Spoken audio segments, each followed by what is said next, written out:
Ngerinya, Pak Iwan ini ditargetkan untuk mati dengan guna-guna itu. Kasus apa ini sampai begitunya?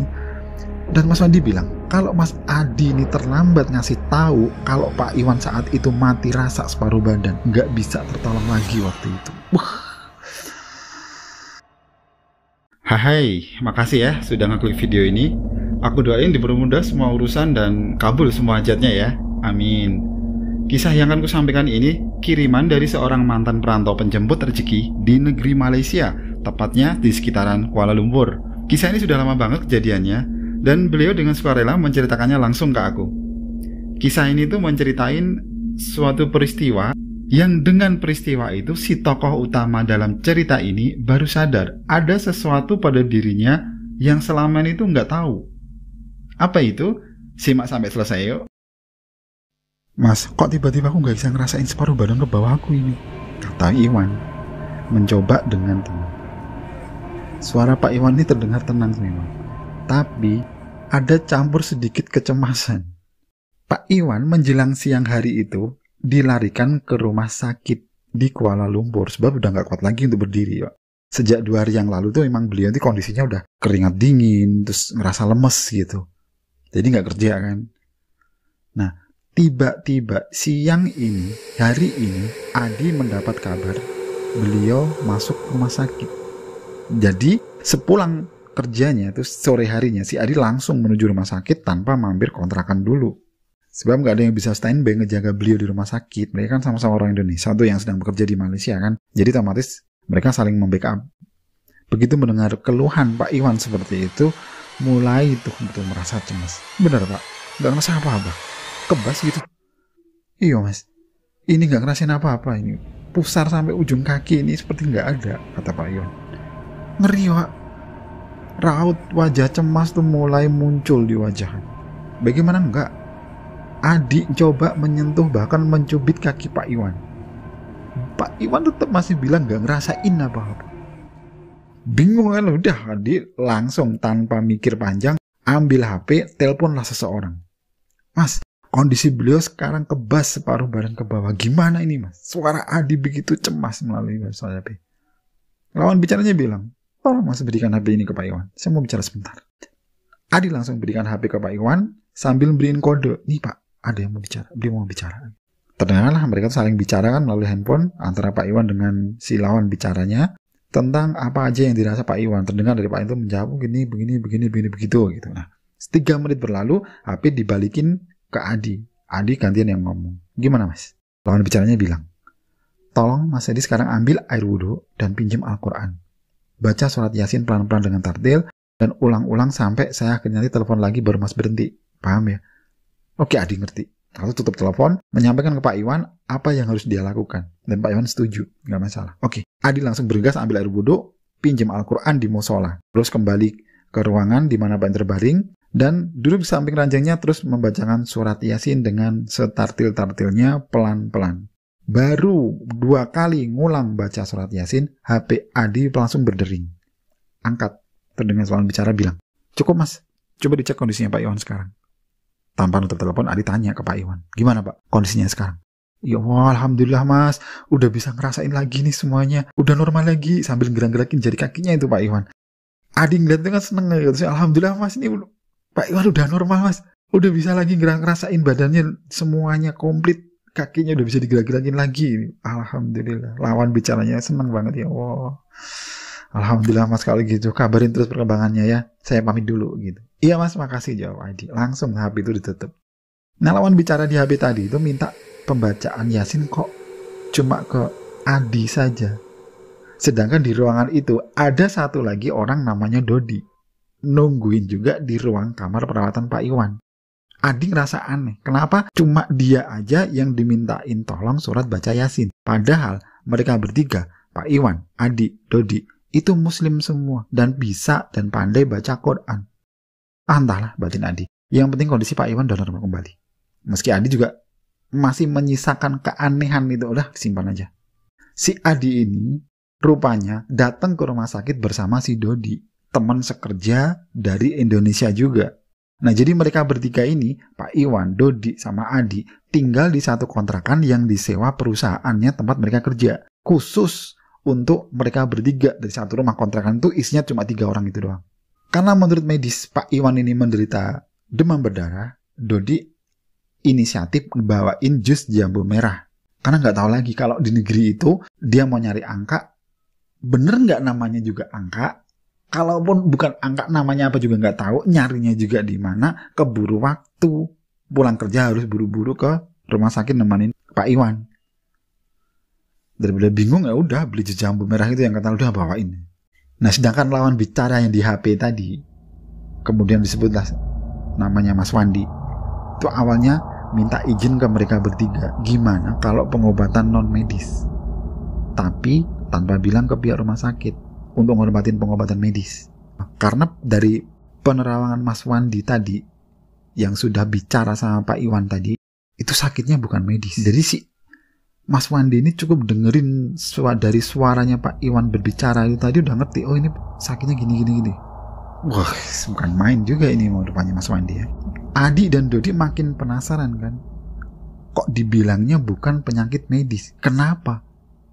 Udah, tapi mereka nggak berani langsung tanya ke Pak Iwan, enggak. Biarlah jadi itu misteri dulu. Nah, tawaran Mas Wandi tadi disetujui mereka bertiga. Karena mereka bertiga itu ternyata udah kenal baik dengan Mas Wandi, ketemunya di negeri jiran itu. Yang ternyata Mas Wandi udah kerja lama di situ. Nah, pengobatan Mas Wandi ini modelnya pengobatan dari jauh. Maksudnya, ya nggak perlu datangin pasien gitu, nggak perlu. Hanya saja di saat-saat tertentu pengobatannya apa gitu, seperti tadi pembacaan Yasin, itu dilakukan oleh Hadi, diminta bantuan gitu. Nah, setelah 2 malam di rumah sakit, dari kondisi Pak Iwan yang sudah normal dalam arti sudah bisa merasakan fisiknya secara utuh tadi, setelah 2 malam berlalu, dinyatakan sehat dan boleh pulang. Tapi si dokter sempat bingung. Kok cepat sekali? Padahal di hari pertama masuk itu, trombositnya atau sel darah merahnya Pak Iwan ini drop banget. Dan nggak normal ataupun nggak biasa. Dalam 2 hari aja udah langsung pulih normal nih, langka gitu. Tapi ya karena memang hasil medis cek sehat, fisik sehat, makan minum sudah normal kembali, apalagi si pihak medis kan nggak bisa nahan juga, akhirnya pulang lah. Nah, hari-hari berikutnya itu mereka bertiga bisa lagi kerja bareng kan dalam satu kantor. Si Adi itu seorang engineer ternyata, si Dodi bagian gambar project, dan sedangkan Pak Iwan sebagai tim manajerialnya. Lalu di hari Minggu pertama, setelah Pak Iwan kembali sehat, Mas Wandi mainlah ke kontrakan mereka bertiga. Sambil nengokan Pak Iwan kan sekaligus main dan ngobrol-ngobrol gitu. Maklum kawan lama yang kerjaan Mas Wandi ini beda perusahaan dari mereka bertiga. Dan lokasinya beda negara bagian di Malaysia. Meskipun sama-sama di Malaysia Barat. Kan Malaysia adalah Malaysia Timur yang dekat yang Kalimantan itu. Malaysia Barat yang dekatnya Batam itu ya. Nah di hari itulah akhirnya mereka bertiga semua dikasih tahu bahwa rupanya Pak Iwan ini kena guna-guna dari salah satu keluarga jauhnya. Mas Wandi nyeritain detail. Ini ciri-ciri orangnya begini. Pak Iwan langsung paham, oh ya, memang dengan orang itu selisih pahamnya udah lama, udah musuhan. Ngerinya, Pak Iwan ini ditargetkan untuk mati dengan guna-guna itu. Wah, kasus apa ini sampai begitunya? Dan Mas Wandi bilang, kalau Mas Adi ini terlambat ngasih tahu kalau Pak Iwan saat itu mati rasa separuh badan, nggak bisa tertolong lagi waktu itu. Wah, merinding awalnya. Sambil ngebayangin ya, kalau misalnya itu terjadi, enggak, alhamdulillahnya enggak terjadi dan mereka masih kumpul bersama. Udah, itu yang dia dipikirin. Pak Iwannya akhirnya langsung ceritain, oke lah, kisah musuhan dengan orang yang dikasih tahu sama Mas Wandi cirinya ini. Tapi ini off the record, maaf ya, karena nggak di sini untuk ceritain. Intinya itu bikin sakit hati lah kalau tahu permasalahannya gitu. Nah lalu Mas Wandi bilang, udah Mas, ini nggak usah dibalas, biar nanti akan dengan terbalas sama karmanya sendiri. Udah, yang penting kembali sehat, tidak ada masalah lagi, sehat kembali, aktivitas normal kembali. Iya, dan Pak Iwan setuju, mengerti juga sih. Nah, si Adi yang masih nyimpan rasa penasaran kan, waktu masih di rumah sakit itu, kenapa baca Yasin kok dia doang? Dia nanyain ke Mas Wandi, kenapa sih Mas alasannya? Mas Wandi jelasin, gini, Mas Adi masih inget nggak? Pertama datang ke kontrakan ini, lalu menghuni kamar lantai 3 sendirian. Pas pasang bola lampu pijar pulang kerja itu, menjelang malam kan, 5 detik kemudian bola itu meledak dan pecah kacanya. Ingat nggak kata Mas Wandi? Iya Mas, aku ingat kata Adi. Mereka bertiga memang menghuni kamar masing-masing sendirian. Adi di lantai 3, lantai teratas di rumah kontrakan itu, yang hanya ada 1 kamar di situ ya. Sedangkan Pak Iwan dan Dodi di kamar lantai 2. Nah, di lantai 2 itu ada 2 kamar. Beda dengan lantai 3 tadi yang cuma ada 1 kamar kan. Lalu, Mas Wandi melanjutin ngomong. Saat Mas Adi ngerokin Mas Iwan, dan ngelihat seperti ada cahaya sekilas terlipan bintang di pinggang kanan Pak Iwan. Masih inget? Iya Mas, aku inget. Lalu setelah korokan itu, yang Mas Adi kan gunain tangan kanannya kan. Punggung tangan kanan Mas Adi berbintik-bintik banyak. Tapi nggak gatal, nggak lecet, nggak sakit. Dan setelah 3 hari baru hilang. Ingat? Iya Mas, aku inget itu semua. Emang ada apa dengan itu semua Mas? Saud Adi. Nah rupanya si Adi ini gejala-gejala itu semua sudah pernah ceritain ke Mas Wandi sebelumnya. Kemudian Mas Wandi ngingetin tuh peristiwanya kan. Nah Mas Wandi ini jelasin, pelindungnya Mas Adi sedang bekerja bentengin Mas Adi dari peristiwa gaib yang sedang mencoba menyerang Mas Adi. Itu kata Mas Wandi. Hah? Adi bingung Mas. Pelindung apa Mas? Lah kok saya yang diserang? Saya nggak punya musuh Mas. Jawab si Adi. Gini, bola meledak dan pecah kaca itu saat penunggu ruang kamar nggak mau diganggu dengan adanya penghuni kamar, yaitu Mas Adi sendiri. Nah, pelindung Mas Adi langsung memprotek Mas Adi, akibatnya bola itu pecah. Dan akhirnya si pelindung Mas itu mampu menundukkan penunggu kamar itu. Oh, pantes, Adi bilang. Dari pertama masuk kamar itu hawanya aneh. Tapi setelah itu esoknya mulailah adem, kata Adi. Lalu, sambung Mas Wandi kan, kerlipan bintang di pinggang Pak Iwan itu, si pelindung itu ngasih tahu ke Mas Adi kalau di situ letak santetnya. Terus Mas Adi kan ngerokin tuh pakai tangan kanan. Nah santet itu secara refleks ingin masuk ke Mas Adi lewat tangan kanan Mas Adi itu, tapi dicegah sama pelindung Mas Adi ini. Jadi ada hanya efek muncul bintik-bintik itu selama 3 hari di punggung tangan kanan Mas Adi. Setelah 3 hari kan baru hilang tuh. Nggak terasa apa-apa kan. Santet itu nggak sengaja langsung ingin menyerang Mas Adi. Tapi karena ada saluran lewat tangan kanan Mas Adi saat ngerokin, jadilah sebagai penghubung jalan masuk ke tubuh Mas Adi. Gitu. Tapi pelindung apa Mas? Aku nggak pernah sengaja nyari-nyari pelindung gitu, tanya Adi. Mas Wandi tersenyum. Mas Adi emang nggak bisa ngelihat pelindung itu, tapi aku bisa.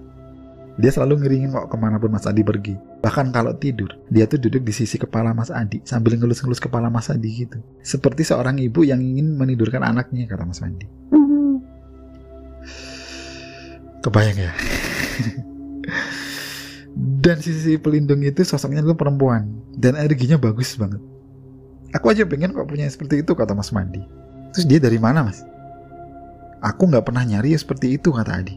Iya, dia dititipin sama eyangmu Mas. Coba Mas Adi ingat-ingat gak? Ada pesan atau aktivitas eyang apa yang terlihat khusus gitu, tanya Mas Wandi. Adi coba ingat-ingat kejadian apa ya? Gak ada Mas kayaknya. Gak ada sama sekali. Semua baik-baik saja. Aku kesini pun juga gak meninggalkan pesan apapun khusus juga enggak. Melakukan aktivitas apa yang mungkin janggal atau umum juga enggak. Umum biasa aja, pamitan selesai gitu. Oh jadi gini Mas, berarti si eyangnya Mas Adi ini nitipin si pelindung itu tanpa Mas Adi tahu. Jadi enjoy aja Mas, nggak masalah gitu. Toh dia juga nggak ngapa-ngapain kok. Maksudnya dia cuma pelindung bagi Mas gitu. Dan biarlah Mas itu jadi rahasia. Jadi nggak perlu lakuin apa. Dia ikhlas ngikutin Mas sebagai penjaga dan nggak ada konsekuensi apa-apa kok. Bahkan Mas ini bisa membantu nyembuhin sakitnya orang lain. Tapi kalau tahu caranya. Nah uniknya pelindung Mas ini sanggup melewati lautan. Karena biasanya setelah orang nyebrang laut, itu nggak bisa diikutin lagi loh Mas. Ini kuatannya gede. Kalimat itu masih terus teringat oleh Adi dan membiarkannya itu tetap menjadi sebuah rahasia. Sampai saat ini pun Adi belum pernah bisa ngerasain kehadiran pelindungnya.